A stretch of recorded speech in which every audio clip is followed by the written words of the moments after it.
જગત મંદિરની ઓળખ સમાન સુદામા સેતુ બ્રિજ 2 વર્ષના લાંબા અંતરાલ બાદ ફરી શરૂ થવા જઈ રહ્યો છે। મોરબી હોનારત બાદ સુરક્ષાના કારણોસર બંધ કરાયેલા આ બ્રિજના રિનોવેશન માટે પ્રવાસન વિભાગે આખરે લીલી ઝંડી આપી દીધી છે। આ બ્રિજનું નિર્માણ રિલાયન્સ ઇન્ડસ્ટ્રીઝ દ્વારા કરાયું હતું, જેની માલિકી હાલ પવિત્ર યાત્રાધામ વિકાસ બોર્ડ પાસે છે।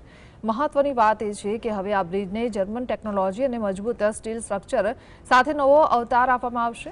સરકાર દ્વારા R&B વિભાગને વર્ક ઓર્ડર આપી દેવામાં આવ્યો છે। આગામી 12 મહિનામાં રિનોવેશનની કામગીરી પૂર્ણ કરી બ્રિજ પ્રવાસીઓ માટે ખુલ્લું મુકાશે। મુખ્ય કમ્પોનન્ટમાં RCC pylon, anchorages, vertical suspended cable, ropes, horizontal cable ropes, longitudinal top and bottom main cable ropes, steel section, angles, wooden plank વગેરેથી બનેલ છે। જેમાં હાલ આપણે